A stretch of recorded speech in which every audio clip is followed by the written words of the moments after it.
તારીખ 2/11/2025ના રોજ રાજકોટ શહેરના ઢેબર રોડ ઉપર એક ફરિયાદી જે છે, ફરિયાદી સમીરભાઈ ગુગુભાઈ મુલતાની કરીને હતા. જેઓ ઓટો રિક્ષામાં જઈ રહ્યા હતા અને ઓટો રિક્ષામાંથી ઉતરતા હતા. તે દરમિયાન આ કામના આરોપી જે નકલી પોલીસ બનીને આવેલા, જે મિહિરભાઈ ભાનુભાઈ કુગસિયા, જેઓ પોતાની એક્સેસ મોટરસાયકલ એની પાસે ઊભી રાખેલી અને તેને જણાવેલ કે તું ગુનામાં પહેલા પકડાયેલો છે, તું ગુનેગાર છે, તારા ટાટિયા ભાગી નાખી છે. આમ કહીને પોતાની મોટરસાયકલ પર એને બેસાડીને અંદર થોડો થોડો ફેરવેલો. ત્યારબાદ એનો મોબાઈલ અને એનું પર્સ એને લઈ લીધેલું. પછી એને સ્વામિનારાયણ મંદિર પાસે ટાંકા પાસે આવીને એને ઉતારી અને એનું પર્સ અને મોબાઈલ એને આપીને તેની પાસે એના જે 20,000 રૂપિયા હતા એ પોતે હું ક્રાઇમ બ્રાન્ચમાં છું, એલસીબીમાં છું, ખોટી ધમકીઓ મારી અને એની પાસેથી પડાવી લીધેલા અને ત્યારબાદ ત્યાંથી જતો રહેલો હતો. તે બાબતની ફરિયાદ ભક્તિનગર પોલીસ સ્ટેશનમાં 2 તારીખના રોજ કરવામાં આવેલી હતી, જેને બીએનએસ કલમ 308(5) 204 મુજબ ગુનો દાખલ કરવામાં આવ્યો હતો.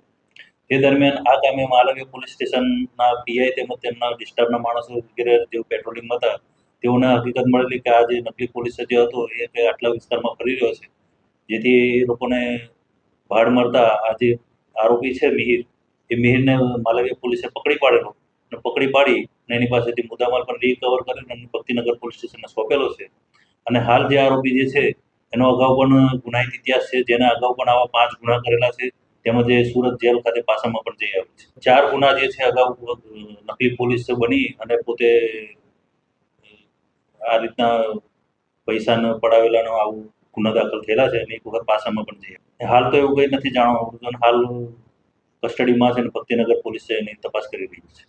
એક વખત તો એની પાછા કરવામાં આવેલી છે, તેમ તો હાલ એની તપાસ ચાલુ છે. તપાસ કર્યા પછી આગળના જે પણ એના પર અટકાયતી પગલું જે વધારાનું લેવાનું થતું હશે તે કરવામાં આવશે. સાંજ સમાચાર ફેસબુક પેજને લાઇક કરો, વિડીયો શેર કરો અને વધુ વિગતવાર સમાચાર માટે sanssamachar.net વિઝિટ કરો.